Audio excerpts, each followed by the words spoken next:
Okay, good. We made it. Chris is dancing. I was Y'all driving. didn't even know you were going to get a free dance today. All right. Episode 157. We're here. I need to change my background to a desolate desert wasteland because that's what it is now. It was springtime, but oh well. Maybe we'll never switch it. Fuck it. It's been pretty moist here lately. That's good. Yeah. The animals are loving it. Had a snake in the garden today, a deer in the backyard, rabbits. It's great, man. They're loving it. All right, good. Yeah. Let's do our sponsor shout outs. Oh, yeah. Sorry, I don't know why I'm laughing. I'm just in like the weirdest mood possible at the current moment. Shane Kelley, Small Town Exotics. He breeds ball pythons, hog-nosed thingies, working on boas, snakes. He'll be at the Charlotte ARPE September 21st and 22nd. And he just announced that I think they're triples, like hypo, het DG, 100% het puzzles, came back from Charlie positive. Nice. So he's in that triple now, which is interesting. Beautiful. Congratulations. Shane Kelley, Small Town Exotics. Are you doing Charlotte? Oh, okay. Too far. Right. It's like 17 hours or something, too. Fair enough. They just announced Kansas. Did you hear about that? No, not yet.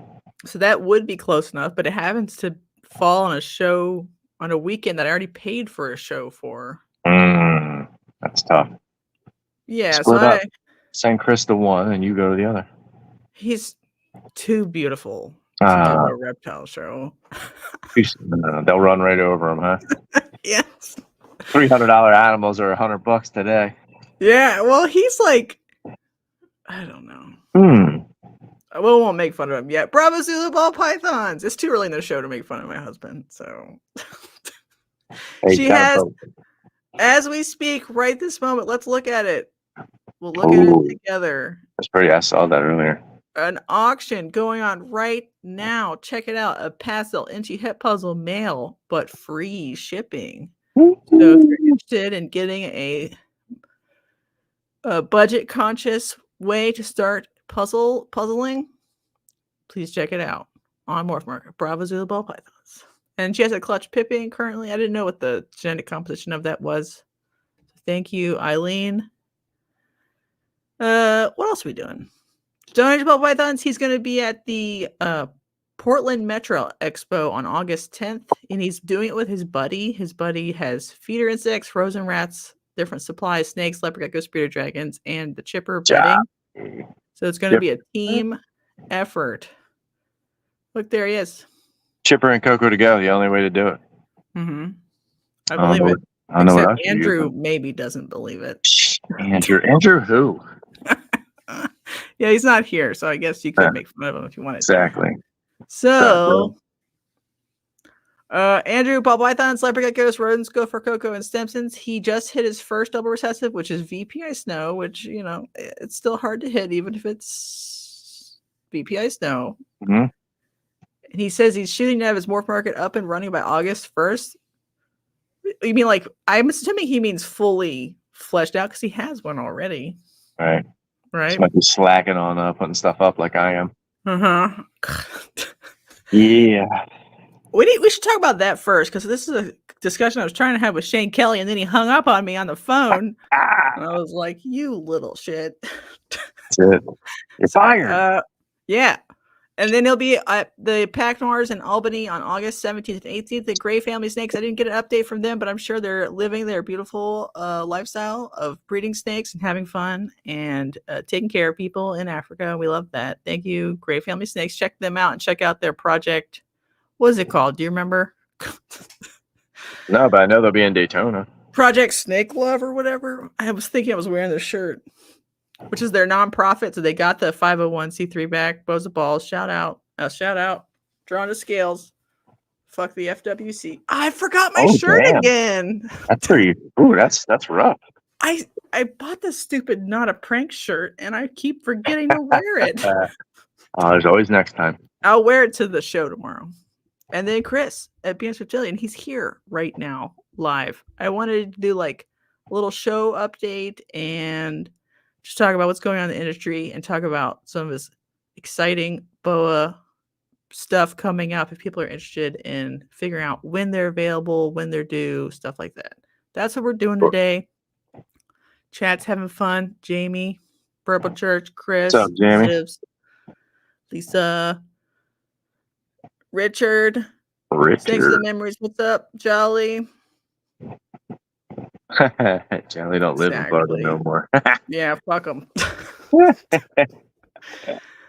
All right, what was my question? God, my brain's melting. Oh my god. I've been packing snakes all day. All day. Oh, when are you leaving? Tomorrow morning. So I have to pack on Thursday. Because it's 5.5 hours away and I gotta pee at least twice. I guarantee it.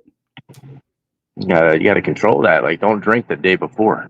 No, I need it for energy. Oh, okay, all right then. Fair enough. You know what I mean? Are you soloing it? Yeah, I bring Alex though because I don't know, it gives you something to do, somebody to talk to. Yeah. If you ever like talk to the bed bugs at 2 a.m. Yeah, 5.5 hours is long. 2.5 isn't bad. You throw a podcast on and boom, you're there, but 5, that's, it's a journey. That's right. You're a warrior. Yeah.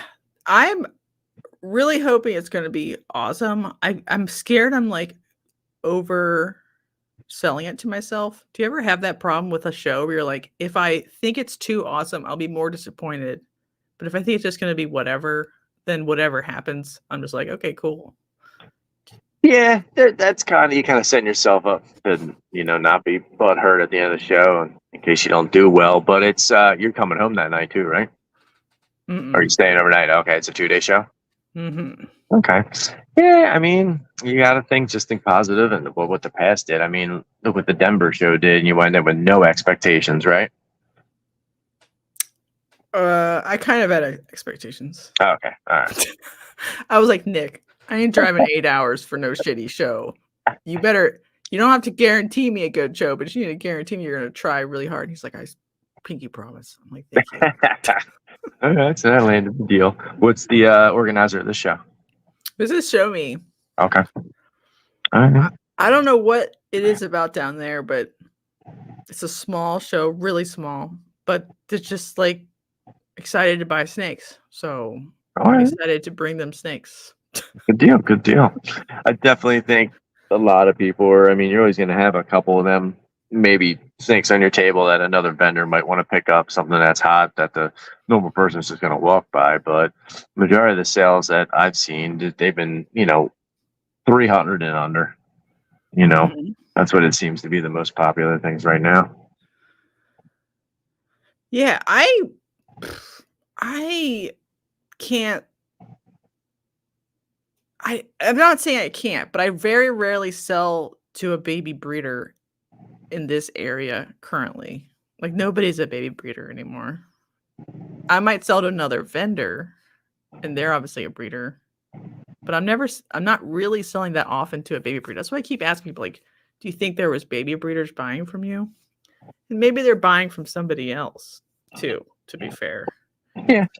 I think every now and again you get some, but not too many. I don't feel. I think maybe one a show, and then the rest are just pet people that have a couple of different species or have been looking for that interesting species, or even a species they weren't looking for. But I brought an adult, and then just started talking to them, explaining them the benefits of this species over the ball python. Like, not that I wasn't trying to undersell a ball python, but I was just trying, and that little bit of education I gave them in a matter of 3 to 5 minutes just really sparked their interest. So,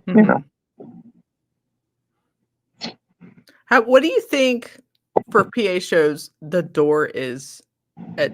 You can be like specific, like you think Oaks is this much, Gettysburg is this much, or is it like kind of average everywhere?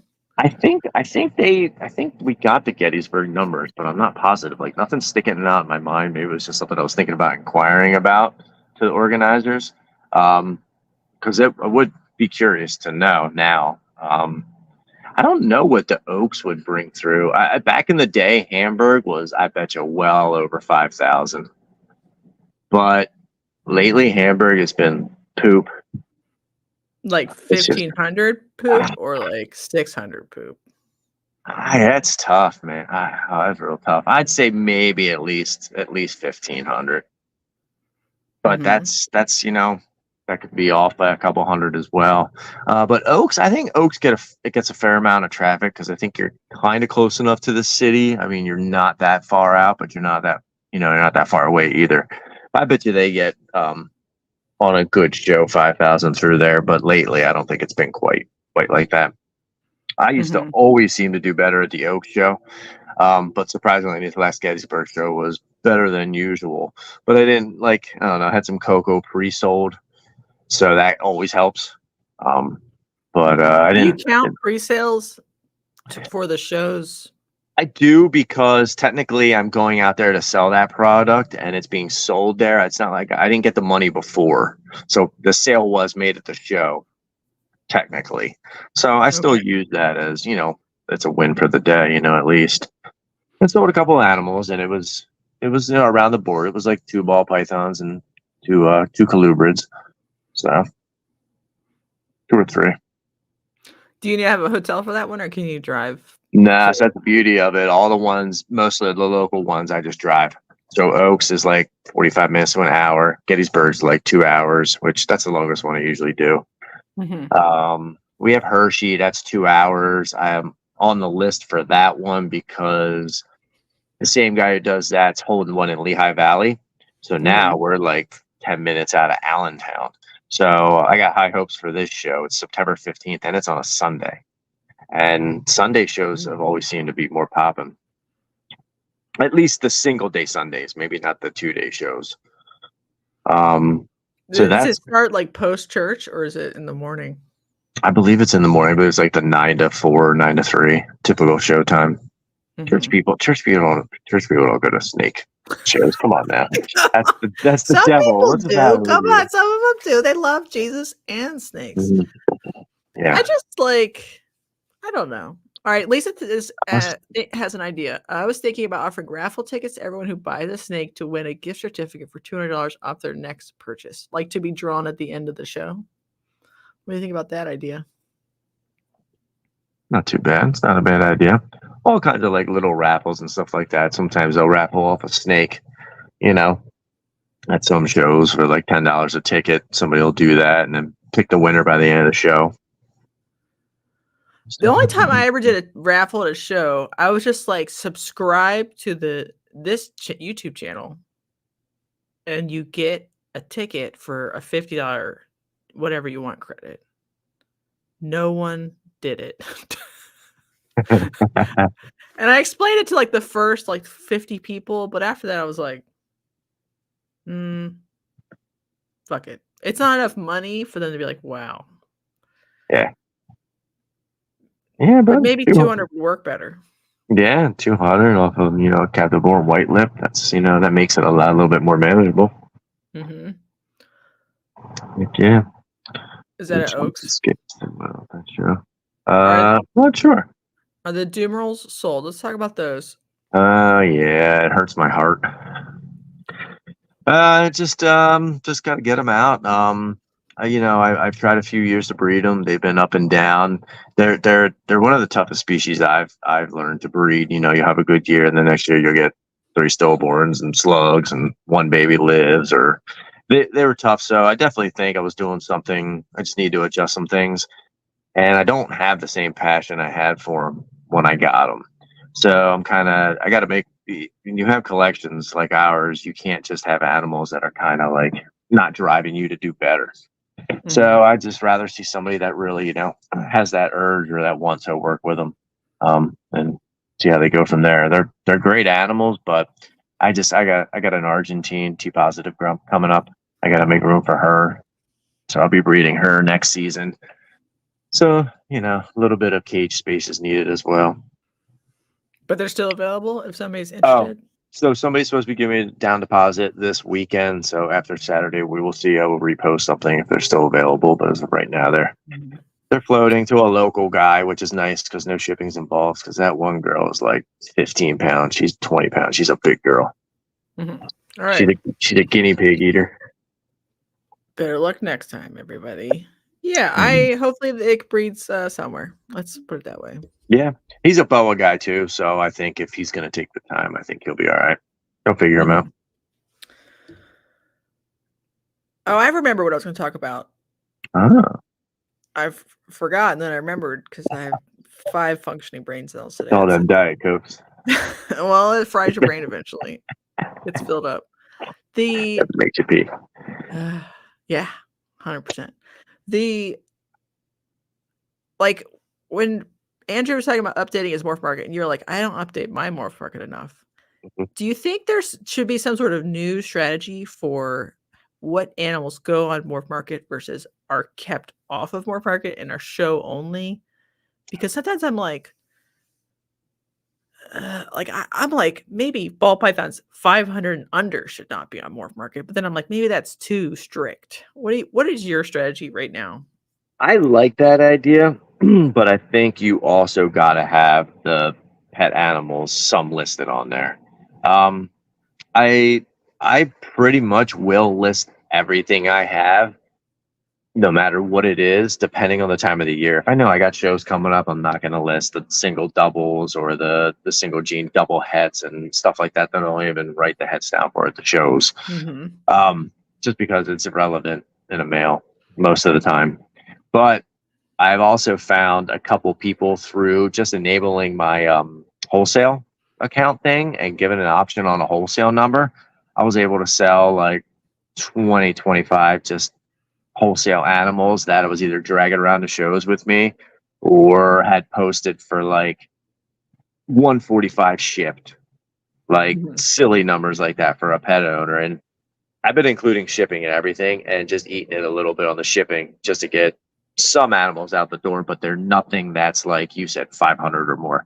They're all show snakes. There's nothing that your average person's gonna want realistically, besides a pet keeper, I think, or a wholesaler that's flipping them in a different state. You know what I'm saying? Yes. So sometimes, like, I put a percent. So all corn snakes are wholesale fodder technically, but like I will put a percentage of them on morph marker just to indicate that I have them. But I really do not want to sell individual corn snakes and ship them because 80, even if they pay for shipping, the snake might cost $80 or $60 or something, but then I have to drive an hour and a half to the thing and an hour and a half back and a box and a face pack and whatever. So I want people to put 3 in a box or 5 in a box, and I'll cut you a incremental deal based on the number of animals in the box. So like putting too many cheap corn snakes on morph market or cheap ball pythons costs me more money than slowly doling them out or something. How do you parse that? I just try to cover the shipping costs at that point in time because I mean I'd rather just get it out the door than drag it to 4 shows and keep feeding it for 3 months. You know what I mean? Even if I'm hitting a number under my production value, you know, whatever that numbers be is $50, $75 to produce a ball python and get it out the door. With bringing your own rats, maybe it's a little bit cheaper, but at that point in time, if you have at least 1 or 2 holdbacks from that clutch, you got to weigh your options. So would you rather? So I guess my next question is, at what point do they go on morph market versus, because like if they're too big to go to the big wholesalers, they tell you to fuck off. So then you're like going to like a secondary wholesalers, like a pet store or just a guy who wants it for his table. What's the timing of events? Like when do they go on morph market versus how many shows do they go to before they like get discount priced? You know, like how do you parse all that part out? As soon as I put them up, their wholesale number goes on with them, especially if there's something that's just like a byproduct. It's just a 2 or 3 gene animal. As soon as I put them up after 5 meals. Oh yeah, definitely. Anything under 250, I'll have at the threshold for wholesale. Okay. But then anything, I'd say 300 and up, I won't wholesale it. Do you take them to like a couple shows and then put them on Morph Market? Yeah, so if I know I have a couple shows coming up, I'll definitely sit on them. So like over the winter time, there is a January show and then there's March, but it also depends on how much I have too. You know what I mean? If I got 2 racks full of show stuff, then yeah, something's got to go, something's got to move. So then I'll put them up there, and I'll always put up the more colorful ones, obviously on Morph Market, and just almost give them to a point of what I would do at a show, but still try to keep some sort of a profit margin, Yeah. It's a very thin line when it comes to stuff like that, because you might lose $20 on one, but you're making 40 on the other. So what is that really, a wash, I mean, you're up, you're up 20, Right. but you know what I mean? But if you're sitting on 150 baby ball pythons at that point in time, yeah, take them. Go. They got to go. And you're holding 30 back, like, yeah, 2 years ago, nuts.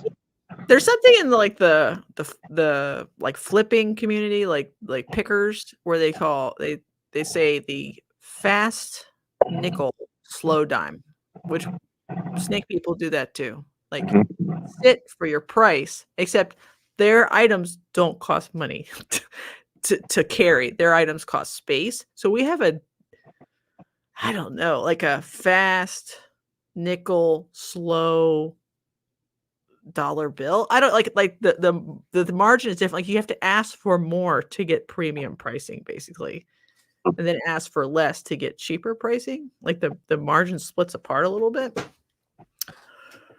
Yep. It's just really hard because you're right. Like the rubric changes depending on what is going on in your life. Like how many clutches are coming? How many clutches do you already have? Do you need to do something? So I have a lot of weird feelings about Morph Market auctions, but a lot of times I'm like, the people who use it the most probably need it the most, so they do need the fast nickel. Do they really? Does Chimera need to put 10 up a month? Do they really? Well, I mean, if people are using a lot of auctions, what do you think they should be doing instead of using a lot of auctions? I don't know. More on marketing, more advertising, more shows. I don't know. Anything than putting up triple visuals and stuff like that on an auction. My opinion.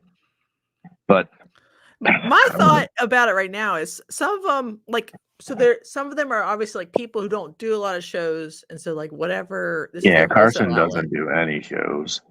Right. Chimera does like 2. Right. And so they're like, I don't, and they've already made their money on higher end animals, so they don't really care. Right, but them not caring shows that they don't almost like they don't care about them pooping on our market. You know what I mean? Like what? Yeah. Kinda. I was trying to, I don't know how to be polite about this. Who was I talking to? Fucking Aaron in Canada, Aaron. I was like, if the middle of the market stays sort of weird and soft and distressed forever, and by the middle I mean $200 to $1,000, and it's partially distressed because of auctions. If you can get a clown pied for $400 basically once a day, why would you spend $1,000 on a clown pied like that? Sort of at this point, like an intro double recessive male you could go buy and have fun as like a little baby breeder. If you can always get one for $400, so that is 100% pushing down like the retail price, because now they start getting listed for $600, which they are now, which is fine, whatever. So like, I don't know. I like if a really big dog has made all their money on like whales, like chase morphs, and is just flooding what they count as fodder, but for us might be our like paycheck snakes. Is that what you're saying? Yeah. Okay. All right, explain to Jake how the wholesale thing works on Morph Market. So basically, when you scroll down, there's an option. You click on a box and it says wholesale, and it gives you the option of in like 5 lots or 10 lots. I'm not sure if it's in that same toggle. It's been a minute since I've been on, but We got pictures taken today, so they'll be going up somewhere. We'll be going up soon. And then you put in what your wholesale asking would be if they got 5 or more or 10 or more. And as long as you have, 5 or 10 or more snakes on your included in that, you can offer whichever. I only went for like the 5 or more. And but then one guy out of nowhere asked if I had something, and I had 10 set aside that I was just like, all right, this is what I need for these. They got to go. And he won a snake. He won a fucking stellar deal on an auction I had. And he asked if I had anything else available, and I shot him the messenger like 10. He's like, he said, pack it up. And then with a minute later, he was already paid my PayPal. So I was like, all right. So, and that was somebody out west that just wanted to put him on his table because his stock was low. Yeah. So this is what it looks like if you're a seller, by the way. I don't know if this is a spoiler. You click the wholesale tab and you can see the retail price. Hold on a second. My child's coming. Alex, we're live. He brought in a cat in a box and said, I got delivery. All right, take the cat out of here. He's feral. Cat in a box. Sorry. All right, bye. I love you. Bye. Okay, let's go back. What were we doing?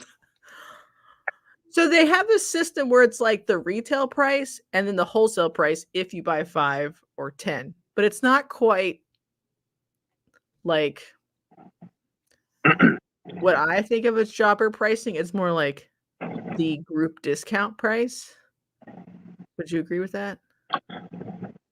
Yeah, I think so. I mean, either way, it just depends on how you look at it for the most part.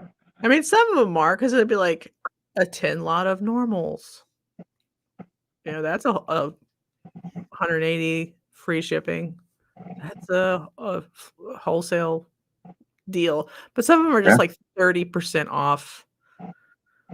Then that's where the line is. I don't think a lot of people understand what wholesale is, because they don't get it. They have too much of an attachment to their animals, so they can't see selling them for that cheap. Or they just don't understand wholesale. Mm-hmm.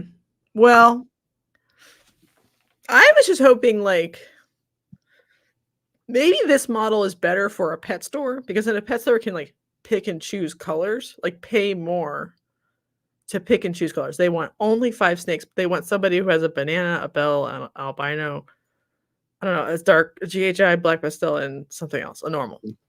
And so like they don't really want a wholesale lot of 20, but a jobber might want that because they have a table. So like it's almost more designed for like a pet store to a la carte than it is for like a real wholesale lot. What do you think of that theory? Yeah, I could see that as well. But a pet store also needs to buy them for $20, really. Right. Yeah, absolutely. Yeah, I mean, let's face it. I don't know what their profit margin is, but if it's more, it's better. So negative. Sorry. Now. Sorry. Pet stores have a lot of overhead, is what I'm saying. Yeah. Oh yeah. Employees aren't cheap. Yeah. I mean, I worked at one. We lost money. Like we basically like lost money on animals or broke even on a lot of things. Like we do the $1 a gallon tank sale at Petco. $1 a gallon. Doesn't matter what 40 gallon, 60 gallon. So like you're losing money on that because you're hoping people will like come back to buy feeders or dog food or cat food. Most of the money in the store is made on dog and cat food. Right. The other stuff is for fun, basically. To get the kids in the door. Yeah. Like if you we got a local one up the road here, and they put no effort into the reptile room. And every time I go in there for just to take the kids up or just to walk around, I'm like, hey, has your manager ever thought about getting reptiles in here? And it's like the same stupid story. Oh, I'll give them your number. And it's just been a dark corner for like years. Is it a Petco PetSmart? It's like an individually owned one. Not a mom and pops, but it's like a crap, I forget what it is. It's like a Pets Plus natural. So and like so I don't know. I'm like, look, I'm like, yeah, I'll bring them over. Like, let's write up a contract. I'll come in once a week. Like, your employees just got to clean them. I'll feed them once a week. Like, let's like do something, and they're just like stick in the mud. Like, what? Like I don't know. They obviously don't need to make the money or care. Yeah. Weird. I don't remember what podcast it was on, but I remember hearing like an interview of like a mom and pop pet store owner who was actually like really successful. And they're like, we looked at our whole operation and I wanted everything. I wanted all the little fish, birds, whatever, plants. And we looked at the whole operation and we decided to cut the highest loss sections of the store. And like the reptile section had like the highest amount of theft of any section. So that was like one of the first categories they cut. Oh And I no. was like, we are such little shits. Oh my God. It's like people stealing heat pads and stuff. The fish people don't steal stuff. The bird people don't steal stuff. It was the reptile people just like the shrink in the reptile department was insane. So he's like, I cut that shit out and it was much better. Oh, that's horrible. I know. The misfits. Yeah. Degenerates. Is there anything new you think you want to implement into your current show setup, like coming into the rest of 2024, like the busier fall shows? Or do you think, where's your heart at right now? So 24, no. I've been thinking in the back of my mind about shows for 25. At least, well, Tinley's the only real big show that I'm doing. So the local shows, not that I don't care, but like I want to do something different for Tinley next year. Not this year; it's too late. But also kind of maybe do something different. I just don't know what. But I think the biggest thing is coming into the fall, just the variety that we'll have on the table. That to get people to stop and take a look and slow them down a little bit. We should have 3 boa species on the table and just a different type of displays. Like I have a little tower that's like pure acrylic, so that sticks out. That always stops people no matter what the hell is in it. They always stop because it's so clean. It's just straight acrylic. On top of it that goes all the way through, or like do you do like the rope light? I don't run any lights. No, fuck. I don't have any lights. I have not vended with lights for the last however many years I've been vending. I don't remember when I started vending. 16. Do you want lights? Have you ever been light curious? I have been, and I look at a lot of lights, but it kills me to spend $150 a light, or even I want to get something that's going to be forever. So like, I don't want to spend $50 on a cheap Amazon light. Oh, dude, mine were $80 on Amazon. Those things are fire. So so that's fair. But now you're talking by 4 because I have 4 displays, plus plexi flip up panels if I do 3 tables. So let's say 6 lights. That's $480, right? Yeah, I mean you could start with 2, put them on your most exciting displays of the most highlighted. Not complete, then that looks trashy. Come on, everything looks trashy. Stop it. But I mean, everything is kind of a version of trashy the way we're doing it. With how the market is, I think this year's going to be. I spent more money than I should have this early February, January, February. On snakes or on? Yeah, on snakes. Okay, damn. So I kind of got that out of the way, and now I'm thinking I just want to get rid of my 4 different displays and get next levels and just be done with it. With heat or without heat? 4 of them with heat and the master. So it's like 4 Gs, give or take. They are very nice. I've seen them in person. So Nathan uses them, and they just look like a dream. So now if I go to a Baltimore show or I go somewhere else, I have that option to stay overnight and not have to worry about my animals. I never used a drop of heat in my life anywhere. I haven't. Like the January, February shows, the jackasses at Oaks just leave the garage doors open. Okay. And it's like your ball pythons, you see them shivering. Colubrids, yeah, they'll be fine. Fuck them. They're like, this is fine, actually. Speaking of colubrids. Some of the colubrids are too awake. I'm like, please go back to sleep. It's 55 in here. Go to sleep. Yeah, I was cleaning my heater this year, and I bumped one of the cages in the corner of my basement, cleaning my heater, and it fucking started rattling. And I'm like, come on, you're sleeping, stop. Yeah. But yeah, they're nuts. Or they'll do like slow motion tongue clicks. Like they know they're cold, but they're like, I'm aware and I'm aware of your bullshit. And I'm so gonna fuck you up. I heard something crazy last night on Keys' podcast. He had CF Snakes and I forget what the other guy's name is. I know his name's oh crap, no, I don't know his name. Evan Kolstad. And CF Snakes, they do a bunch of colubras and ball pythons together, and he was saying that he does not brumate anything. Okay. Nothing across the board, and they're successful. Does that blow your mind? Of what kinds? Everything. Mountain kings, Arizona kings, speckled kings, ball pythons, bull snakes, pine snakes, just like you name it. They have like 30 of crazy. You got to go back and listen to it. Okay. It Yeah. was on Balls and Things last night. Yeah, But- I believe him. I believe him, but I bet he's doing something that is brumation like. No, well, he's well, something that I highly believe in, but I think your whole brumation and your cooling of your females and males is an important thing to do with fertility. But now I'm questioning myself. He does food driven. He food cycles. Okay. So like I get it. Yeah, that's kind of what you do. A lot of these harder species is, a matter of food cycling and temperatures. But no temperature drop just kind of blows my mind that they're still producing successfully viable clutches.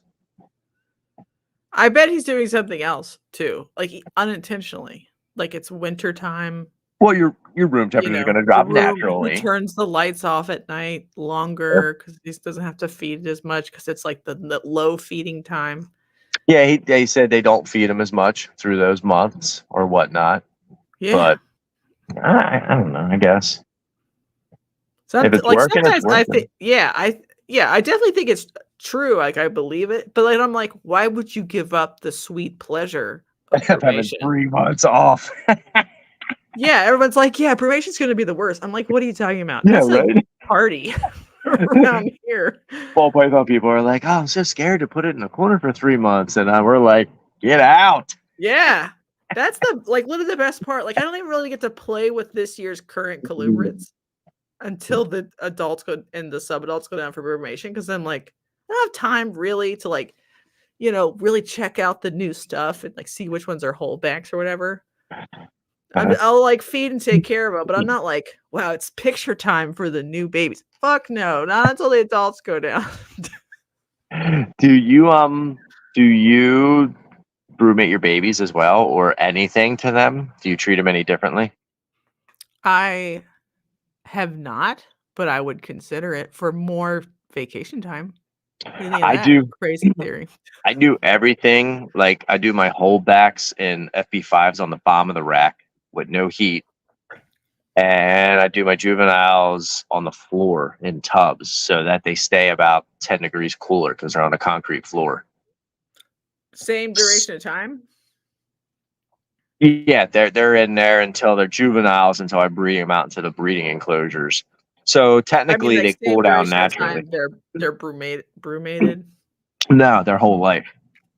So I kind of leave them at that middle of the road, but where they're at in the room, it gets cooler. You know what I mean? So my ambient's about 82, so they stay at about 75 to 70, but it will get down to like 65 on the floor in the winter. Oh, so they go through a little bit of a cooler. It's like weird shit all winter, but I've been thinking about like literally a 1 month break. Every colubrid goes night-night for a little bit just to like literally go on vacation. What do you think of that? Yeah. Yeah, and help with food costs. Think about what you save just in food costs for putting them down in those couple months, and that comes off of your top end. Like, why would you not? Why would you not do that?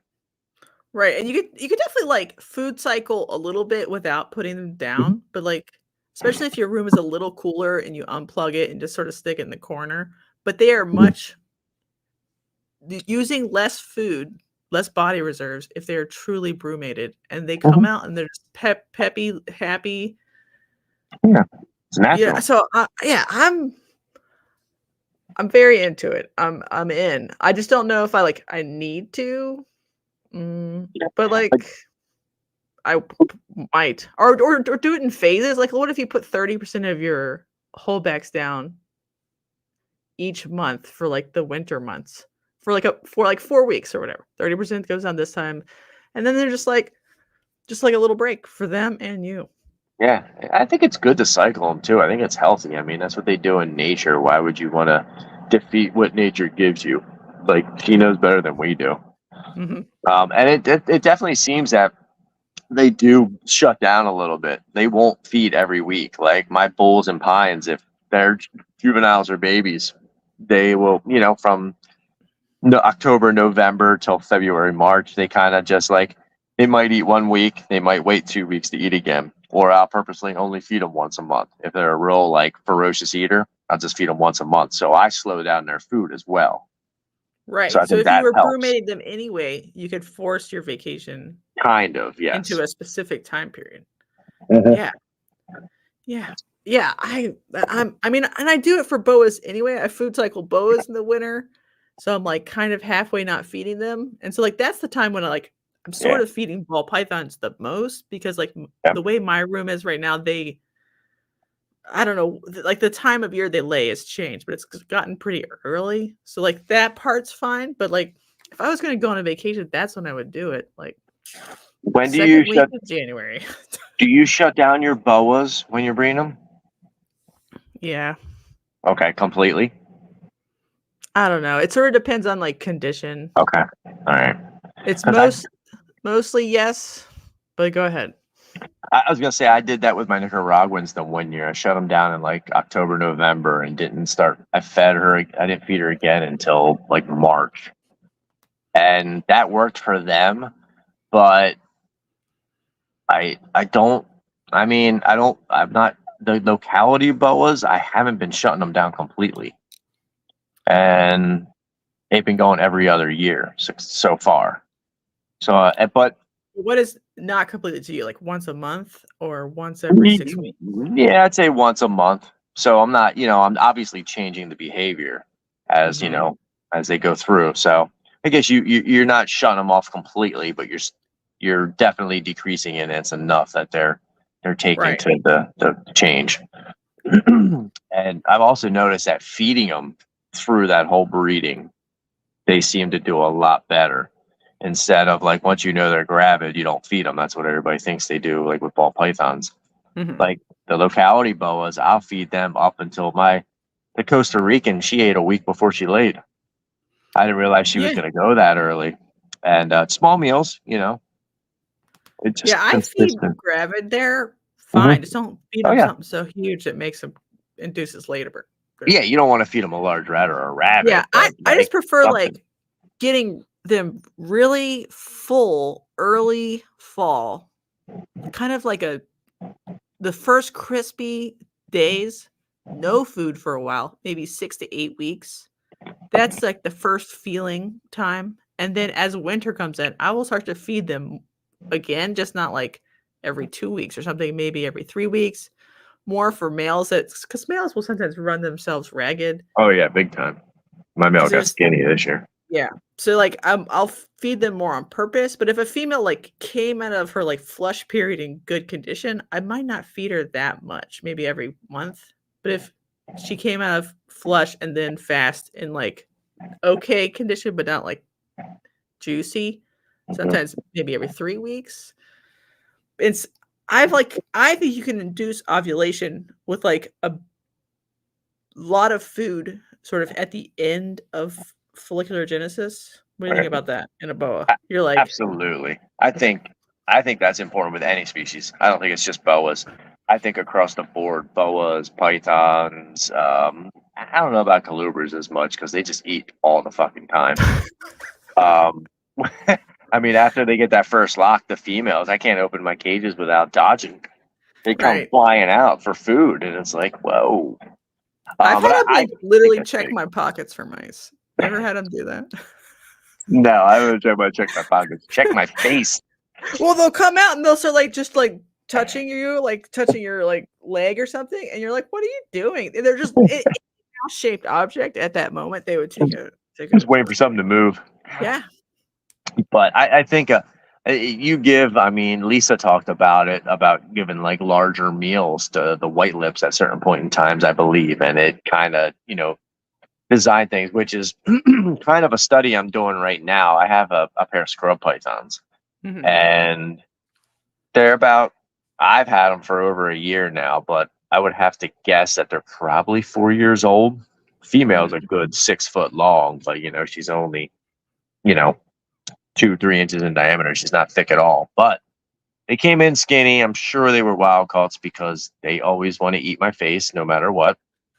There is no peacefulness about them. But it kind of goes into hand. I fed them very sparingly as they came in because I had no idea how long they were already kept or anything. And they were together. They were in the same cage for, I don't know, maybe 9-10 months, maybe a year, if that. And then I finally separated them, and then I just started hammering her with food. And him. So he put on his weight to breed because I was planning on getting him a good year, good and healthy, and I was going to try next year, this coming season. Well, she looks like she's building now, and I feel like it's kind of late, but had I just food cycled her, because where she was before, she was really hot, she came out, she was cool now, and now the temps went up because of summer, and I'm hitting her with food now. She's getting darker, and she's just like really looking thick towards the base. And I've given her some smalls here and there, but then every now and again I'll give her like a big medium or a large, and like you'll see it, she looks uncomfortable. So I'm wondering, do you think? Have an ultrasound? I do, but this animal is a monster. It's just, she's like 7 foot long. This much, like 2 foot of her tail is from her cloaca to her tail. So that thing goes around like a trinket on anything instantly, and then she pisses all over you. So ultrasounding is kind of my last resort. I'm kind of looking at behavior. Do you think I should put the male in there, or do you think she's going to attack him because she's so food driven right now? Because technically, they may have locked when they were housed together for that year. But will she retain it through a whole cycle? The last thing I want to do is a clutch of slugs. Yeah, I would lock because you just want to be sure, I just don't want her to eat them. Right. You have to feed her first and do it the next day. I mean, I've pulled boas out of mommy boas' mouths. Let's be honest, male boas. Oh, yeah? Oh, shit. Wow, I've never had that issue. It's because they're sometimes, and you're like, oopsie, gotta get in there. Break them up. Yeah, I've had my carpet and green trees get wrapped up. That sucked. That was my fault, though. I was feeding them in the same cage. Yeah, no, it's the same female, just introducing a male. And she's just like, that's got to be food, right? It touched me. Yeah, it was very cool. It was also my IMG VPI, so also very cool. Well, it's a good sign that she's ready to get down. I mean, like that's a good sign that she's building, right? Right. I know a lot of boa people, not a lot, but like some boa people do ultrasounds, and like when I have done it, sometimes I'm like, I could probably. I do think like different environmental things trigger folliculogenesis, but sometimes they've had follicles at 15 millimeters before a male has ever been introduced. So whatever cycling from the room or food was enough, and that's usually when males are actually interested in them a lot, is 15 millimeters in boas, just like sort of in ball pythons too, which is funny because you're like different size animal, but still the same. Right. So I wonder what time in the cycle scrub sign is. Like maybe if you're like if a scrub is 15 or 12, boys think she's so hot, and that would be when you would pair them. I don't know. Yeah, I don't know either. I was been doing some research and listening to some Cush's stuff, and just trying to pick his brain. Maybe I'll DM him and ask him a couple questions just for curiosity. I would just hate to go in there and see her wrapped on a pile of slugs. Miss an opportunity. That's my whole goal. I want to get some F1s from these two, and then send this wild pair over to Trevor, and he can pay for shipping, and then just work with the babies. Yeah. It is like sort of a blessing that pythons and boas take longer to do something, so you have more time to not get slugs. Yeah. I had like multiple slug out corn snake clutches this year because I was just like, I did all those shows, and I was like, yeah, I paired them enough. Wrong. Wrong, actually. I had Interesting. multiple full slug outs because if you don't pair them on like, I don't know, the week or something, sometimes they'll store sperm, but sometimes they don't, and I don't know the difference. Slug Yeah, out. interesting. And it's weird. You have an animal like that maybe it's just because they're so prolific, whereas like a Western Diamondback can get it and then cycle through, go dormant, and come out the next spring and not see a male and have the babies from last year. You know what I mean? Mm-hmm. That's some crazy shit. But I think they. It's possible. Like he was, I don't know. He was a young male, and so he wasn't throwing 100%, live rounds. You know what I mean? But I still haven't quite figured out like the exact right time on the double clutch because usually I would pair after they shed post lay, and sometimes that doesn't make them have viable double clutches either. That's so Sometimes it's funny. still like 5 eggs and 2 slugs, and you're like, how many times you have to have a go with someone before you'll have a full double clutch? And then some people are better at it. Yeah, I try to pair every like 2 to 3 weeks. Every 2 weeks with the colubrids. Oh, that's it? That's enough? Every like 2 weeks, I try to get the male in there and then pull them out and feed them, and then another couple of days pull them in. So I used one male for 3 females this year, and I was stretching it. He was being worked hard, but he kept eating and he was hammering through. One male corn snake for 8 females. So. Okay, see that you're even pushing even further. I thought 1 to 3 was pretty rough, but I guess if they're eating and you're feeding them and getting them calories in, it doesn't matter. But yeah, it's funny. I have one female that double clutched for me 2 years in a row, and I didn't. The 1 year I didn't put the male in after she laid the first time, but he was in probably 2 weeks before she laid. Once I knew she was gravid, and then the following year I continued pairing males, and she laid like 6 slugs and 1 good one. So I was like, I'm going to get her next year. She's been doing this every year. Well, wouldn't it be the girl next to her sister is the one that double clutched, and I didn't double pair her or anything? The other one I was double pairing the shit out of, nothing. And the sister gave me 7 perfectly good eggs from a double clutch. And I think she was only paired twice. Yeah. I was like, what? Like, how perfect? Is like, there something that else perfect? that's more important? Because technically, corn snakes can, or whatever, other colubrids will breed in brumation, store sperm from that, and are technically supposed to be able to lay viable clutches from that. So why can't they store enough from the first time? Yeah, or even like the first 3 times to like have a good double clutch. And I'm like, maybe we are stretching it, or maybe she needs to have like multiple sessions. What a hoe, right? All winter long. I definitely think that the size of your male definitely has something to do with it as well. You got that first year male, he's not going to live up to 8 girls. If you got that stud that's like, bring on the bitches, then well, he wasn't to 8, he was to 2. But like my older one, Monarch, he had 8 or something because the other ones were like flaking out on me. But I think it was Donnie Boy Soderbergh. He did 17 with the first male tessera. And I think only the last clutch was all slugs. Yeah. That's like a Ron Jeremy right there. I think corn snakes are actually full of vitality. Holy moly. If you want them to be and you time it right. Yeah, timing has a lot to do with it, I think. Mm-hmm. I think my whole first clutch of albino northerns is... Oh, bummer. Yeah, they started molding a couple weeks ago, and I'm like, fuck, it's like all of them. It's not just like a couple where you can kind of try to fix it. So I don't know if they weren't good from the gate, which kind of leads me to begin with that. I don't know if I missed that one, but... Do you candle your colubrid eggs? I do. They're hard to see, some of them, and that was one of the ones. That was my first clutch too, and she went super early, so I think I missed her. Mm-hmm. Yeah, I used to, but now I kind of don't. Just clump them in. Yeah, Yeah, they should what be am I gonna fine. do? Pull them apart? I don't know. I'm just used I'll to it. try to get the slugs out or whatever, but if they're like no vein but looks good, I just leave them in because some of them, in some colubrids, they're not like pre-baked as much.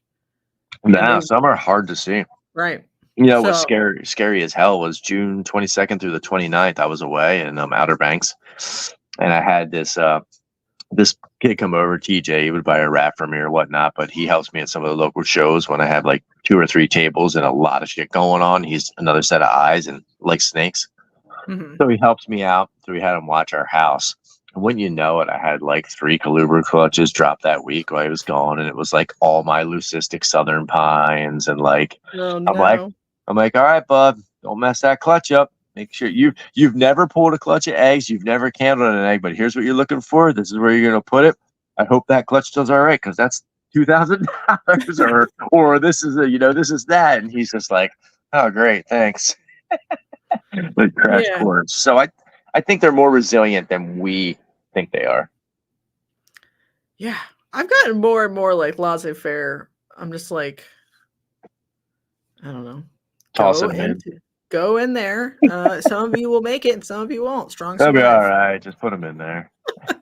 Because like the good eggs don't get messed up by bad eggs, right? Correct. So they're protected. The worst thing you can have though is like forward fly larvae attracted to a bad egg, and then maybe they like attack the baby's umbilicus. So you want to try to clean up a little bit for that reason. Yeah, you got to clean up before you cut. Absolutely. Right. We don't want forward flies attacking our umbilicuses. No. Fact. I saw that once, and that was disgusting. I was like, no, why is that moving? Not cool. Mm-hmm. Yeah. But I've had them kill a baby corn snake. And wow. But they hit a so what happened was they hit a kinked, and it died in the egg, and then the other one was still alive. So I guess they just transpired within a day. Like, it was nuts how quick that can happen. Right. It's crazy. It's disgusting. Sorry to ruin everybody's day. I'm just saying, like, I don't know. Just watch for the larvae because they come in from outside. It's like impossible. They're horrible right now in my room. They're just horrible. Like, I'm killing them and they're going away, but they're just unstoppable this time of the year. They're brutal. Yeah. Set up all your traps, everybody. Mm-hmm. Mm-hmm. It's inevitable. Yeah, I hate them. I hate to. What I did notice, I have like the big, like those like woodworking filters that like. Oh yeah. That like operate in reverse, so like to get the wood dust out of the air, so you don't inhale it and get cancer. Yep. So I run that in like the snake building. It actually trapped a bunch of like flies and little bugs and forward flies inside. Like it was so strong they got sucked in and were like they just died of starvation or whatever inside. I was like, I need 10 of these actually. So I have like those little like sticky things, and most of those like work okay, but not great. Like being clean is better, and taking your trash out as fast as possible is better. Yep. And bleaching cleaning your cages. Yep. No, pest strips work to an extent, but like once they don't last long. Like they'll kill everything, but then it's like then they just dry out. They're no good then. Mm-hmm. And you don't really want to be around them too much anyway. Right. They're not necessarily safe. No bueno. No bueno. Oh, brother. So do you have any thoughts about like, so you're not changing anything for your local show except for maybe getting next level displays. What about Tinley's, or would you want to go to Charlotte ARPE? So I got invited, but it's too much. We're going to be in Canada the weekend before. We're going to the CRBE. We're going to go check out Billy's facility and hang out with Austin, have some water breaks. Mm-hmm. Yeah, good times. We hung out in Daytona last year, and it was the best fucking time. That's why I'm like so stoked for Daytona this year. You got to make it Daytona. You got to come down in 25. You got to. Is Daytona better than Tinley? Well, you're not a party girl, but you like to talk shit with people. Mm-hmm. I feel like, I don't know. I know how you're like not touchy feely, but Ew. like in a room full of people, like it's gonna be out of control this weekend. You'll see lives, but I think you gotta just like let go for that, and you don't have to go to the shows or the after party. But like I'm not good sorry, at letting go. if you just go to the reptile show, you'll meet a lot of people and you'll have a great time. But if you can let loose like Friday night at the Airbnb with like the whole crew of people, like you'll meet a lot of people in person that you'll always talk to in the chat, and like I don't know, that's always a good feeling. Like I always get this weird tingly feeling when Oh.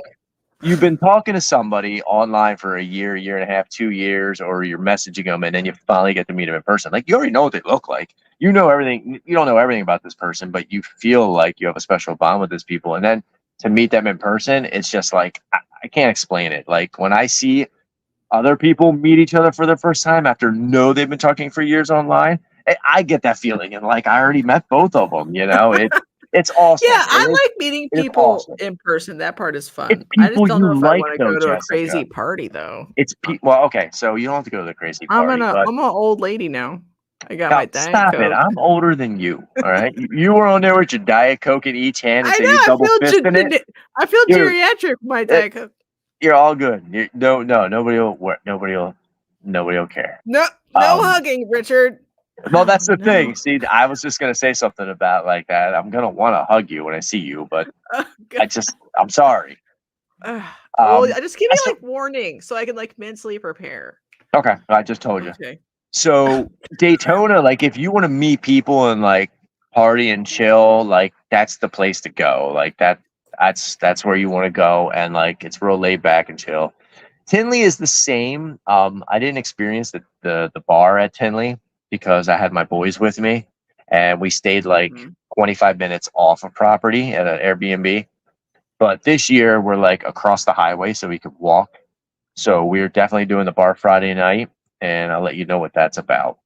Okay. But I'd be interested if even you thought the vibes were better or different the than I Daytona. feel like the vibes are more competitive at Tinley. Okay. Just because everybody's bringing their best shit and it's the best of the best. I mean, you got Canova, Straight Fire, Garrick the Meyer, and Mega Conda. Like everybody is like right there. It's just all the hotness is right there. So I think it feels like more of a competition, but I know it isn't, because if you're around the right people, none of this is competition. It's all uplifting and supporting each other. Mm-hmm. But Daytona is like you're on the beach, get wasted. Okay. That's a different vibe.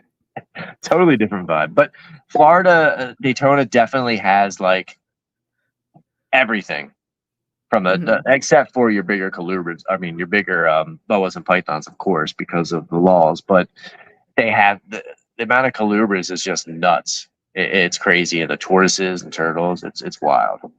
Yeah, I would like on paper. I would like to go to Daytona more because I still don't think I'd ever want to vend, but I would want to buy in Daytona because I there's a would lot of never. like, Yeah. you know. Yeah, I would never want to vend at Daytona. But I would Never. think about vending Tinley. Yeah. But That's a little that's bit also easier. like 15 hours away. But that might be worth it. But then I'm like, Dallas is big. It's gonna be the big beast. So then I'm like, why? I could just make Dallas better. What do you think about that? I think that right now, at this point in time, yes, I think that's a smarter decision to stay with Dallas and see where that goes. I definitely think you should experience both, though, and look at Daytona as a vacation. Next year, already planned that. Hey, we're gonna go to Daytona for a week. We're gonna stay on the beach and like make a Why family thing isn't out of it. Daytona in the winter? Because then it would really be a vacation. Colubrids would True. be down for me. And like it's like the slower season. Like if it was like the first week of January and it's like miserable here anyway. Okay, so the beach might be warm, but you're not going to be able to get a tan on the beach. Like, what Do the I hell? look tan to you? Well, There's I no don't care about tanning. you. I'm caring about my feelings and my concerns. I'm going Okay. for me. All right. I'd love to see you there, but yes, no, it would be a good show if you did it in the like late fall or winter. I agree with you definitely, because Yeah, you would have more on the inventory beach. too. Reptile Nation was in like February. And I'm like, Oh, because like yeah. that's like a vacation-y kind of time. And that Reptile Nation was pretty big, I guess. I don't know if they're redoing it this year, but I was like, yeah, That's when. Yeah, that's when all their limes and lemons and oranges start to ripen too. So like you can go picking in the mangroves and stuff. Oh, I love that. That's so much fun. yeah.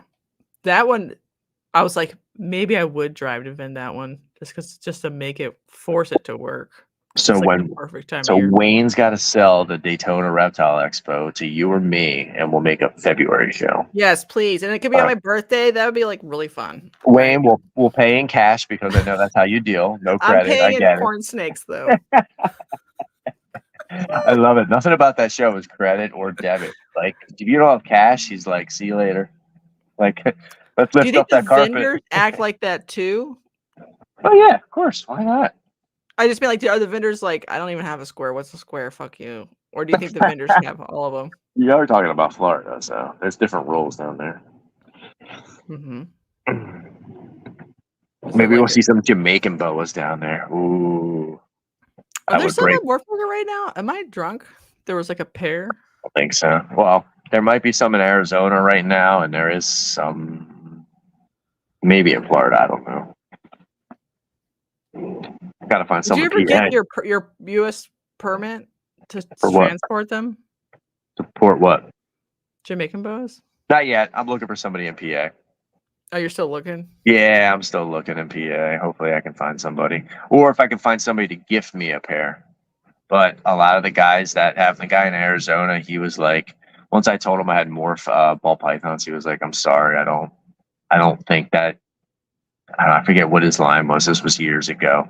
Something about gifting them to a collection that has, I don't know exactly what it was. He was really weird about it. I was like, all right, thank you. Whatever. Yeah. No, I lied. It was like these Cubans. Cubans and Haitians, yeah. Nah, I want straight pure Jamaicans. Jamaican one. I tell you what, the ETBs are they are not the ETBs, the Dominican Red Mountains. They've really been getting my interest, and I'm starting to look at tree bows, and I'm like, no, you can't. Bad. I start clicking on everything on Morphog. I'm like, ooh, other pythons. Ooh, white lips. Ooh, Maclots. Ooh, no. The team says they vended Daytona and now they're just visiting. So they must not have. Sweet, they'll be there. Nice. Well, they moved. Mm-hmm. He did have his table last year, though. Melinda says that you're fun. Hey.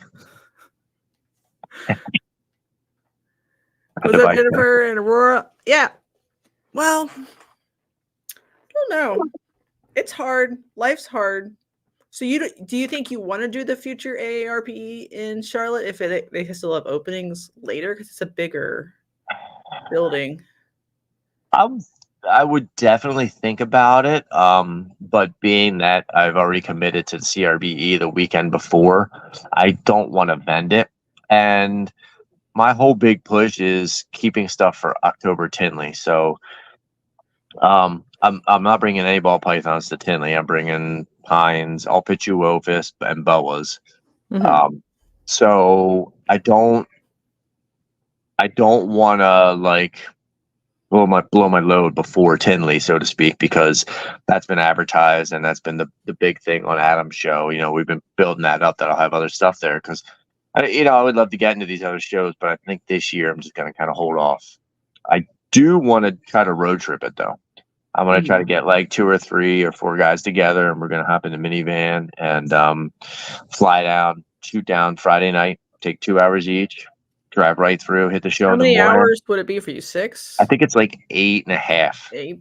Yeah, it's like 8.5. So I have family about an hour and a half north of there in Oak Ridge. That's my halfway point to Daytona. But if I were to ever vend it, I would do that. I would stay down there then at the family house, which is all up in the air anyway. But there's too much happening right now to try to pull that off and still have the inventory that I want for Daytona. So in the future, that'd be a possibility. Yeah. Tinley, not Daytona, Tinley. Tinley. I'm sorry, Tinley. Okay. Yes.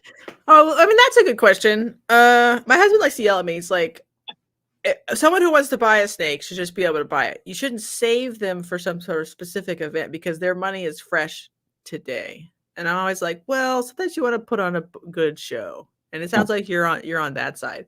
Yeah. But like, are we fucking up somehow? Because like, what if there are no people who want to buy that at that show? Or should you reserve just like 2 of each kind? Well, lucky for me with the bull snakes, I already have a backup. I got somebody that takes all my high end stuff, whether I sell it or not. Okay. So if I hatch out some exanthic patternless hypos or snows or whatever they are, I know they're going to sell after the show if they don't sell at the show. So that's kind of like a buffer for me. See, look, there he is. My husband says, when you can, shows aren't real.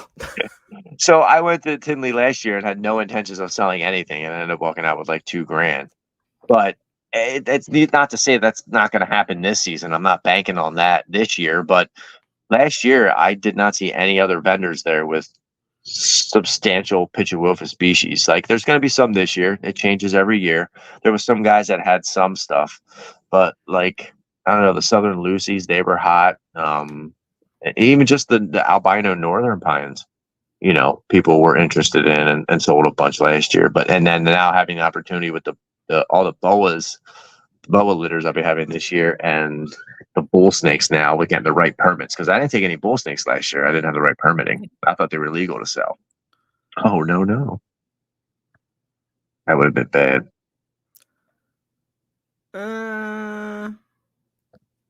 Yeah. Yeah, you have your wash. The Airbnb was about $600 or $700, but it's Tinley. You know how many people I've met at Tinley and got my name out to, and just at least saw my brand, whether or not they remember it, but they see it again, like they start to see it every year, you know, stuff like that. It just helps build, and you know, being attached to Adam, I think that helps too. You know. What the fuck? Richard says Keystone Rental Expo on August 3rd has been canceled and all future shows canceled too. Why? I just heard about it. I'm not signed up for it because I'm going to be upstate fishing. It's August 3rd. It was a Bloomsburg show. I don't know if they just didn't get a lot of return people back. They had 3 or 4 shows, and the first one was great. First one was killer. Second one was meh. Third one was like, oh no. So yeah, I don't know that they couldn't they didn't advertise enough. Absolutely, I don't think they did enough work. You don't see it anywhere, and I don't think they were reaching out to people. And that's the thing. Like a lot of shows around this area are okay. Like Gettysburg is good, Oaks is okay, but I think the vendors, if they're like really want to try to make money, which that's what they should be doing. Not the vendors, I'm sorry, the promoters. They need to do a little bit more research and try to reach out to somebody and see if they can get people to come be like celebrity appearances or just somebody with more of a following that's going to be like, you know what? I'll drive that 6 hours now to go to that show because so-and-so is going to be there. Or yeah, I almost think they should don't ask them to pay. You cover their booth. They stand and sell their merch and maybe they're snakes. Who gives a fuck? And just pay, let them be there because that's good branding. And the whole show. And even if you pay for their hotel for one night, if it's a 1 day show or a 2 day show, bite that as a promoter. I don't know. I just definitely think a lot more can be done with that that whole aspect. Absolutely. Charlie says you can ride with me. Cabana's sweet. They have a cabana suite. He's driving down. Oh, okay. All right. And then Richard says, apparently it's not fun for them to do reptile shows. It's the reason why they stopped doing it. Oh, okay. That's a good way of saying that you couldn't advertise. Well, I guess it's okay that they gave up soon instead of dragging it out for 3 more shows. Right. What do you think of a Northeast breeders not expo, breeders like I don't know, convention, so to speak, because there's nothing in the Northeast, right? The problem would be getting the amount of people to come out there that would make it worth like the big people in the industry coming out. But did you see Rexpo? Hmm. It's like it claims to be the largest reptile expo in the world or something, or in the US. Hmm. And it's in New York.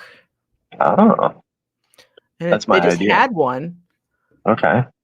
But it's one day, and then the next one is this October. Where's their thing saying that they're the biggest expo in the world? Interesting. That's just such a strong claim. A lot of Maybe people. they got a smaller room or something. It used to be like the biggest expo ever. Look at that. Now it's the nation's #1 single-day reptile and amphibian destination, and it's kind of expensive for a one-day show, like the general admission. Yeah. $15. How much is it? How much? $15 is like general admission Okay. for a all right, one-day yeah. show. It is, that's a little above the average 10, but not 20. Right, and like the AARPE is 20. Yeah. But it is bougier. Yeah, absolutely. For sure. They got like face painting and like free face painting, and then like free talks. That's the other thing too. Like, I don't know if you could bring some sort of educational value to it as well, and have the room for somebody to do talks and like a kid's corner and whatnot. Yeah, like ARP is doing it, not AARP. AARPE. Are you going to Calibert Fest, or is that also close to other stuff? Because that has talks and vending. I didn't, I saw it, but I didn't even look into it because from Daytona, it is a hellfire exploding tornado till Christmas. With the amount of stuff that needs to go on in those 2 months and 3 months that I have to do, like right now, I'm just getting like my gut hurts thinking about everything that's going on in that short amount of time. Is it like personal stuff or just like collection stuff or everything? Okay, yeah. No, it's everything because Daytona. We're leaving Wednesday the 14th and not coming home till the 25th because we're finishing up stuff in North Carolina with the family. And then what's that? That's the end of August then. And then September, then there's Labor Day. So there's family stuff. And then there is a show the following weekend and then a show the following weekend. And then I go fishing for a week up north, give or take. And then it's like, what's October? Then it's Tinley 2 weeks later. And then I think you have a little bit of a break. And then it's like hunting season. So I'm gone for a week in November and it's Thanksgiving. It's crazy. It's one thing. You're saying you should brewmate everything early. Starting September 1st. I should, but I wait till November usually. When I live somewhere cold, I did October to December. December? I loved it. Yeah. Because then that was like maximum baby ball python time. Are they going early then too? So they're getting about a month or two early, right? You can put them on Morph Market as babies in March because then they've already fed 6 times or whatever. September you go down, right? Yeah, it used to. Damn, now I have to put them early. I have to put them down in like January because it's so hot here. Jesus Christ, not even hot. That means I need to feed each pine snake 20 rats next month. God damn it, they'll eat them too. The challenge. Oh, they'll eat them, and guess what? I'm gonna have to clean 20 piles of stinky, nasty fly poop. All right. Oh, Jason says, let's go sell it before the shows, and then you don't have to take the animals to the show and put them through quarantine. So, like, that's a good point. Like, if you sold out, you could still go to the show and just like promote your brand or something stupid. Do you think that's dumb? Yes and no. Give you more time to socialize and. But with 2 people manning the table, we're gonna have plenty of time to socialize with me and Adam because Adam can talk to me in 2 minutes and I can describe to you everything on his table. He's got a system. I have a system. We know how many meals. So if one's got to do an interview or one's got to go, I can man the table. And I don't have any kids with me this year, so it's strictly business. I'm not babysitting. And, I mean, my wife, she's awesome. She helped out incredibly. I mean, she's the best person in my life. But 2 kids under 4 definitely makes a difference when you're trying to vend. Although, what I don't like is I've noticed that having my boys behind my table, messing with snakes, standing on a chair, just wiling out, brought people with kids to my table. They look at you as more approachable. Are you gonna walk past a guy that's standing there or sitting on his chair looking at his phone, or sitting walks by and goes, "What's up?" Or are you gonna be with the guy that's holding one kid, telling another kid no, or be like, "Hey, how you guys doing? You want to see a pet snake? This one's got a snake." And what is more, So I definitely feel that way about it. I'm dead inside, so I need Alex there to bring some life to the operation. Maybe you should stop drinking Diet Coke and drink regular Coke. No, I want to pickle my brain. What are you talking about? That shit's done. That's done. It's ready. No, yeah. The T on Keystone is a vendor called the venue, told them the show was canceled, says Richard, but the venue didn't verify who they were talking to, and so they just canceled it on accident. And then I guess Keystone gave up after that. Also, Lindsay's here. What's up? What's up, Lindsay? Wild. That's messed up. I think that I'm not even gonna say anything. Yeah, don't get in trouble. Yeah, I'm always like Alex is a good influence on my ability to be approachable no matter what, because they might not want to talk to me, but they'll talk to a kid. And how are you doing today, sir? Because it's not a big deal, and so they're generally happier and loiter longer around my table. I have the worst resting bitch face anyway. So when you see somebody walk by with something they already bought, do you engage? Oh God, it just depends. It can be exhausting, but if they have a little deli cup and they have something interesting in it, I would ask them what kind of gecko is that? I don't know who's calling me. I'm really sorry. I didn't silence my phone. You like this song? It's exactly my life. Snake Farm. Is that Jake? Did he sing that for you? No, I don't know who the artist is. Jake from Snake Farm. No, it's a song about dating a girl who has a snake farm and she's kind of like a hoe. Ray Wiley Hubbard. Is that why you like it? I don't like it. My husband put it on my phone. That's my ringtone because he's a good man. He is a good man. Yeah, you probably like him. You probably go fishing together. Well, why wouldn't I like a guy named Chris? Come on, let's be real. It's a silly question. You'll have to we go fishing together. Hey, yeah, exactly. Anytime he wants to go fishing in upstate New York for salmon off of Lake Ontario, I'm your guy. I'm sure he's in. I'm trying to get him to move back to the East Coast. He's like, it's too much work, and I'm I think we're gonna do it. You fly him out. I'll pick him up in Syracuse, and we'll go fishing for a couple of days, and then I'll send him home. All right, he'd probably love it. Yeah, hell yeah, it's a good time. Sorry about the phone interruption. What were we talking about before that? I don't know. I forgot. I lost track. All right, that's fine. Baby snakes. How pretty they are. Oh, how many doing shows for promotional purposes instead of selling purposes. If you already paid for the table and you ran out of inventory, wouldn't you still go? And yes, of course you have to, but I already have a backup that I know most of those will sell. So I have 4 clutches of bull snakes, so I will be able to start selling them. But I'm not going to post my, my triple or double or quadruple visuals. I'll post my hypos, my normals, my albinos, anything, maybe hybenos, anything that's that and quad heads or triple heads. I'll post that stuff up and take that to the local shows, but I'll sit tight and make sure everything that's, your higher dollars or whatnot or more visual stunning things, I'll just wait and take the go. Because I know if they don't sell at Tinley, I just got to pick up the phone and call my buddy and he'll send me whatever. Jay wants to go too, and my husband wants to go this weekend because I'm out of town. So I can't this weekend. And It's then better in Richard, like October.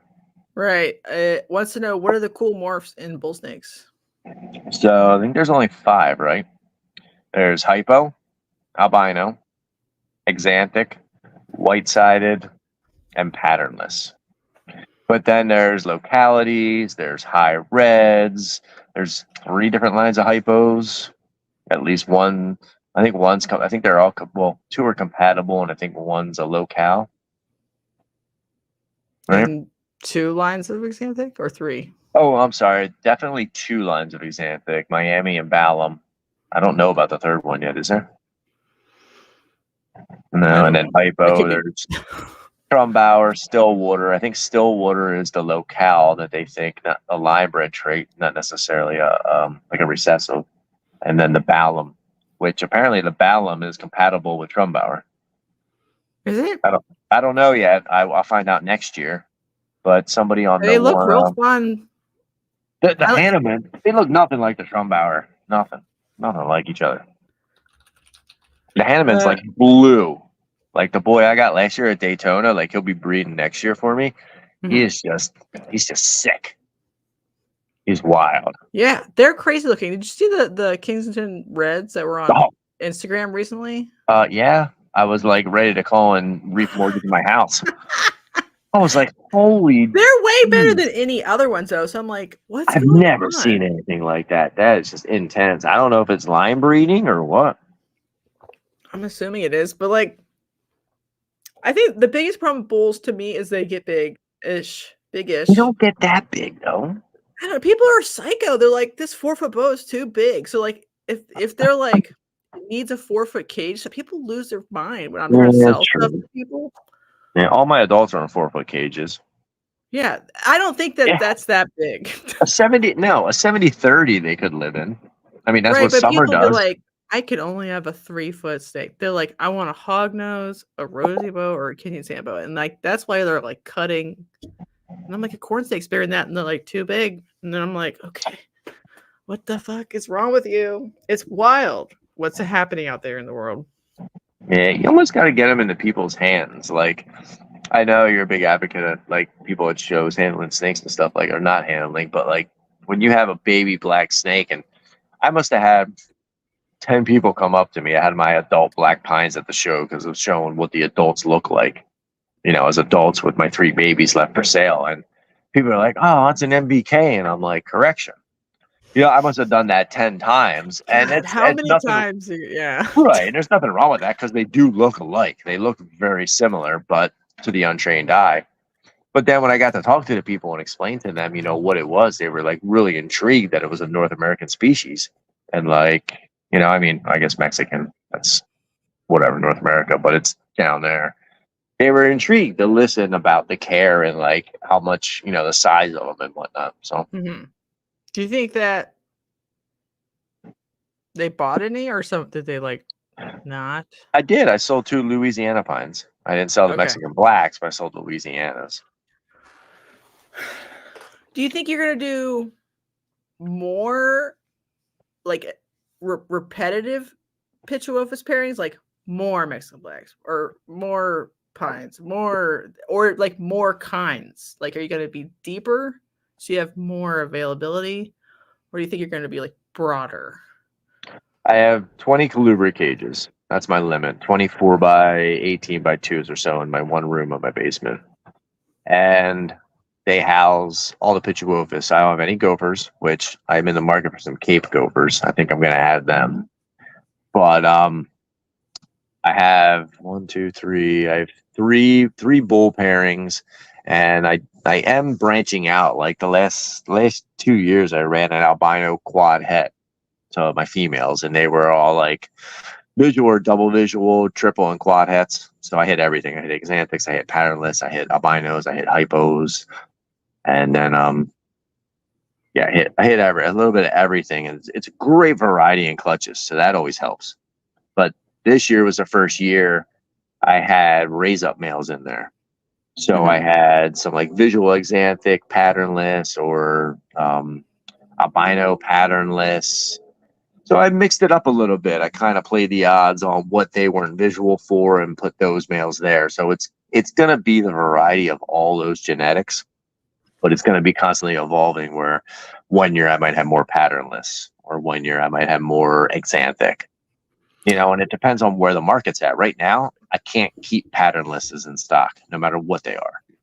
Do you think it changes year to year? So Like far, it people's hasn't. taste? Okay, they randomly prefer patternless. So far, exanthic and patternless, like I could sell 10 of them tomorrow to my buddy in Massachusetts. He'd just be like, tell me how much. And he's a return customer. I don't know what he does. I don't know if he stores them and then ships them over to China. I don't know. He's Asian, but I don't care. Probably.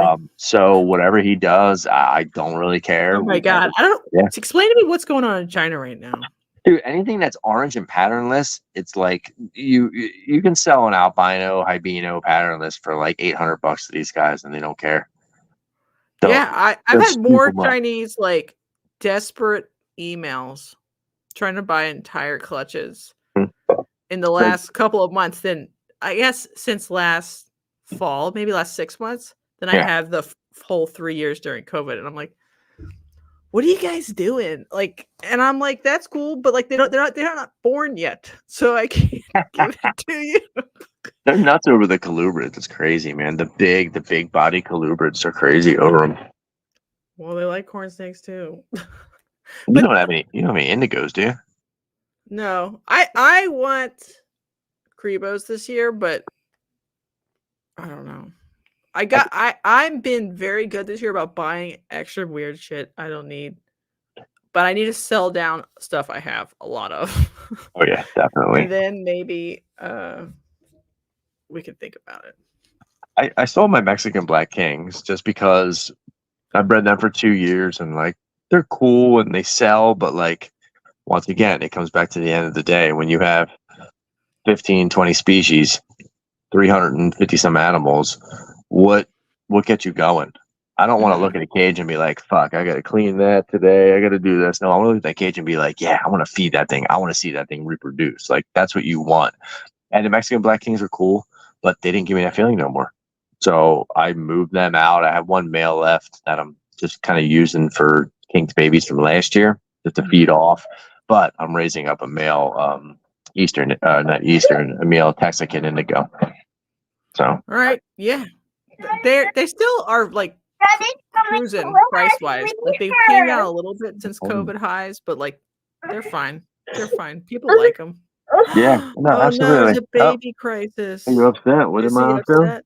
No, Papa, this can't leave her tummy. Oh yeah? Well, you probably did something wrong with them. Yeah. Okay, go tell them you're sorry.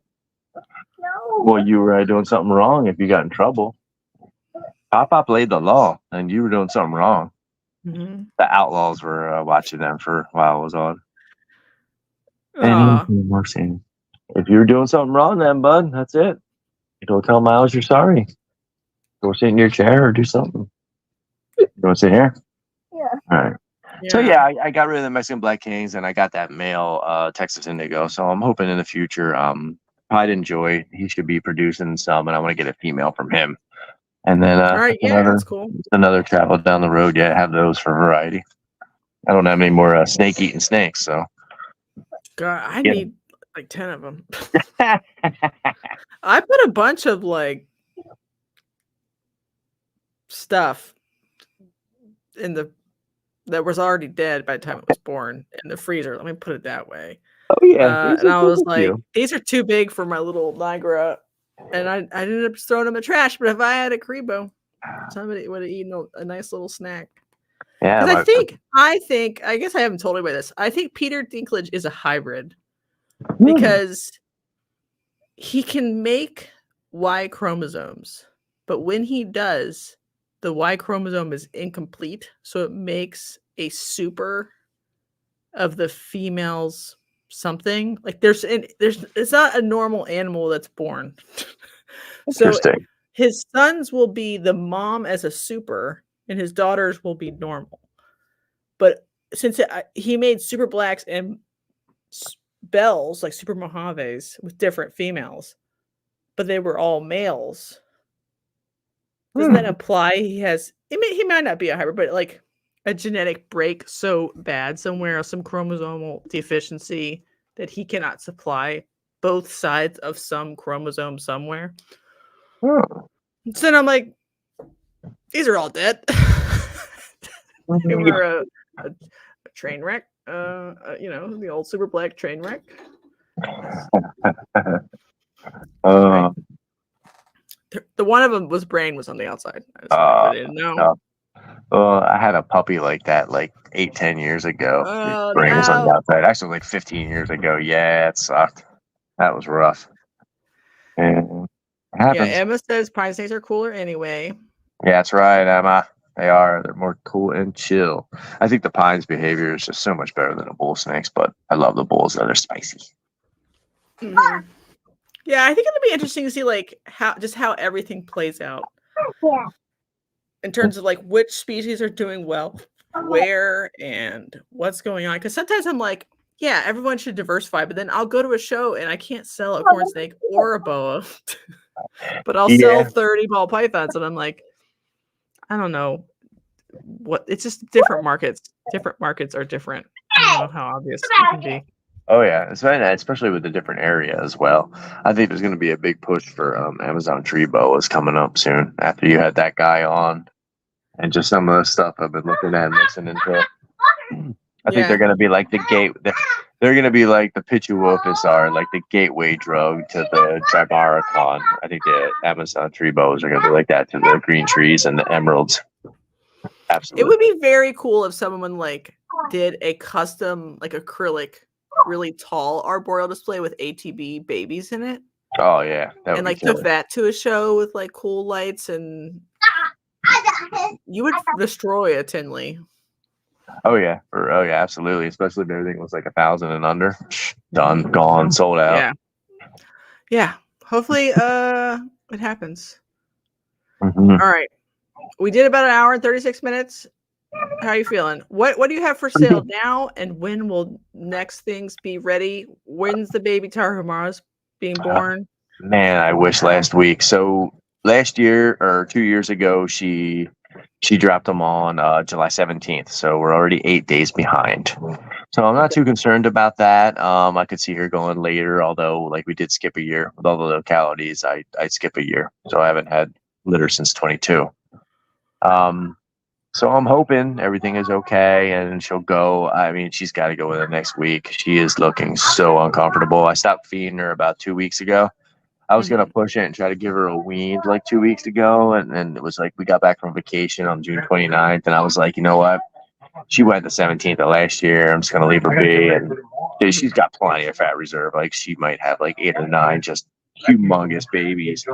But I think her body weight was fine, so I didn't push it. And then the Costa Rican went like 2 days off schedule. So they had their second meal today. So Costa Ricans will be online in probably another couple weeks. I'll probably put on, a couple on Morph Market and see where they stand. And then I'll be taking a couple pairs out to Tinley.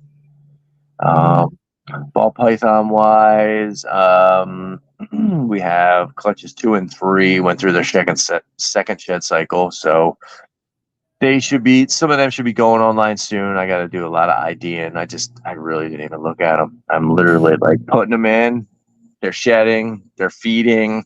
I wait till the second shed before I even look at them and sex them. And it's been successful. I tried a different method. I've been instances where I'll sex them that day. They come out of the egg, and like some just do shitty. Some just don't they hate life then. And I noticed that if you're just like letting them alone, let them eat, go through that second shed where they actually like want to bite you, then pop them and go, because now their food aggression is so strong that they're solid. Isn't it funny that they like wake up over time? It's wild that like baby boas do that too. They're like come out. Meal, they're like, nice. Yeah, that fifth meal, they're like, all right, you want to play? I got you. Like I got you. I'm your huckleberry. Right. Yeah. Everybody's like, baby ball pythons are so nice. No, they're not. Most of them are little shits. Yeah. So that's kind of where we're at with those, and then a couple more coming online, and then I should have a pair of longtail or a litter of longicatas, a dark face, coming this year. She looks like she shrunk down in size a little bit, but I got to see how far off she is from the year she laid before. But yeah, other than that, and that Dumeral, she might be gravid as well. So I let that guy know. It's a good deal. That you might have a bonus, but they usually don't lay till November. So, Chris, last thing asked, needs a pine het albino female. Do you have one? I have my female. They should be hatching around the first week of August. I'll First be week of posting them when August. they're hatching. Yep. All right, very good. Yep. Thank you. I still have like 100 That's more snakes to pack. Yeah, that's some bulls. Some we should have 4 clutches of bulls. We should have albino and het albino northern pines, northern Mexican pines, black pines and Louisianas if you're in PA, and definitely 2 clutches of southern leucistic southerns, and maybe a last clutch of it's supposed to be a snow southern. She's really weird. She has a little bit of pattern, but the pattern, she has red eyes, so she's obviously albino, but she has like a speckled pattern underneath the albino, which is like a silvery white. Mm-hmm. So she's said to be a snow southern. I've never seen an exanthic southern. I've only seen like the faded southerns, the brownish to red southerns, the speckled southerns. Is it like an albino faded? I don't know. I ran a leucistic to her. So Okay. logically speaking, I should have normal southern babies. If she's a true snow, he's a leucistic, all the babies should be normal. So we'll see if she goes. She's only 3 years old and she was showing signs. She refused a meal last time, so I'm hoping that was the key, but it's really late. But yeah, she's a I younger still have female. like corn snakes ovulating for the first time now. Okay, all right. Sometimes they like come out and they shed the first time. They're like, not ready. Doesn't matter what you think about me. Yeah, sometimes me. Yeah, don't judge me. Mother Nature runs me, not you. Right, and then I also have the females that weren't brumated that just decide to build follicles because they're like, whatever, I'm an adult now, and like I'm mature. Yeah, and I'm like feeling them. I'm like, there's follicles all over this room. And I'm like, I can't house this many snakes. Better watch it; they don't transfer to you. Jeez. I know. That's why we got Chris fixed. Oh Lord. Snip, snip. Yeah, absolutely. All right, brother. Thank you for coming on. We'll end on, Snippy snip. Yeah, getting your husband spayed or neutered or whatever you need to do. He's gonna, I'm sure. All right, thanks everybody for coming out. Thanks, Chris. Yep, thank you. See you guys on Odessa this weekend if you're in the middle of nowhere in Texas. Otherwise, August 10th. Well, August 3rd, Bluesburg. No good. Canceled.